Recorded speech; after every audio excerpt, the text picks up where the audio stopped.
పలికేస్తున్నాం.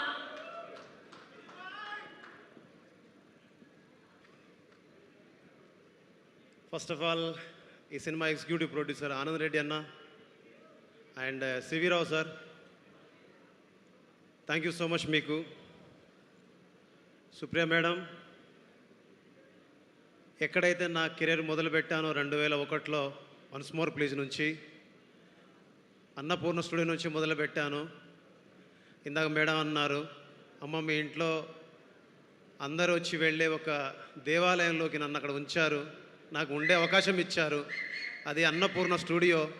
అక్కడ Annapurna studios presents అని ఉంటే ఇక్కడ నిలబడి మాట్లాడుతుంటే ఎక్కడో తెలియని ఒక చిన్న గర్వం, చిన్న ఆనందం కలుగుతుంది. నా కళ్ళ ముందు నా హీరో, మనందరి హీరో విక్టర్ వెంకటేష్ సార్ ఉన్నారు. సార్, గోదావరి గట్టు మీద రామచిలకవే, గోరింట కెట్టుకున్న సందమామవే, ఊరంతా చూడు నిద్రపోయి ముసుగే తన్నిందే, ఆరాటాలన్నీ తీరాలంటే నేనానే.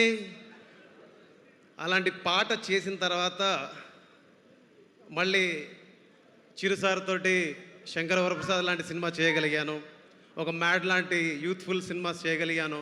ఇవన్నీ ఎందుకు చెప్తున్నానంటే అన్నపూర్ణ స్టూడియోలో నాకు అవకాశం వచ్చినప్పుడు అక్కడి నుంచి మొదలైంది నా జర్నీలో, నా ప్రయాణంలో గొప్ప మలుపులన్నీ అక్కడే మొదలయ్యాయి. ఒక బలగం కావచ్చు, ఒక మ్యాడ్ కావచ్చు, ఒక టిల్లు స్క్వేర్ కావచ్చు, ఒక శంకర వరప్రసాద్ కావచ్చు, ఒక మన వెంకటేష్ సార్ తోటి సంక్రాంతికి వస్తున్నాం కావచ్చు. దీని తర్వాత ఒక జంజీ టీంకి నేను దూరం అయిపోయానేమో అనుకునేవాడిని, ఒక జంజీ టీంకి నేను దగ్గర అవ్వాలని ఏం చేయాలనుకునేవాడిని. ఆ టైంలో సరిగ్గా 2.5 సంవత్సరాల క్రితం శేష్ సార్ ఒక మాట అన్నారు, ఒకరోజు కలిసారు కలుద్దామని. అప్పుడు గాలోడు సినిమాలో పాట విన్నారట. గాలోడు సినిమాలో పాట విని ఎవరి మ్యూజిక్ డైరెక్టర్ అంటే భీమ్ సిసరోలియా. ఓకే, దాని తర్వాత వెంటనే జిమ్లో ఇంకో పాట వచ్చింది, అది బలగంలోని పాట. ఇదెవరు చేశారని చూసారట, ఇది భీమ్ సిసరోలియోనే. ఇదేంటిది, ఇంకో పాట విన్నారు. ఇలాగ డిఫరెంట్ యాంగిల్స్లో విన్న తర్వాత ఈ సినిమాకి నేను ఉండాలని కోరుకున్నారు.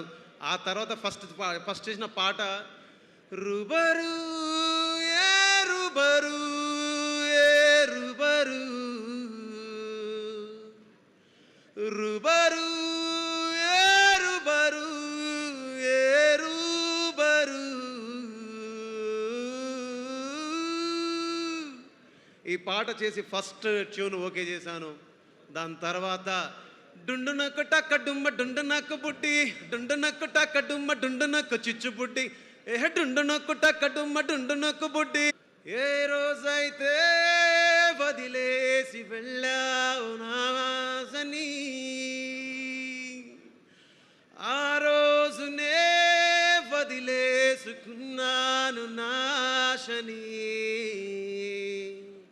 ఇలాంటి మెలడీస్ భీమ్స్ చేస్తాడా అని చాలామందికి సందేహాలు ఉన్నప్పుడు, చాలామంది అనుమానాలని నివృత్తి చేసి, చాలామంది ముందు నన్ను ఒక జంజీ టీం ముందు నన్ను ఒక సగర్వంగా నిలిపినందుకు శేష్ సార్కి, నా డైరెక్టర్ షనిల్ డియో సార్కి, మా నిర్మాత సుప్రియ మేడంకి థ్యాంక్ యూ సో మచ్.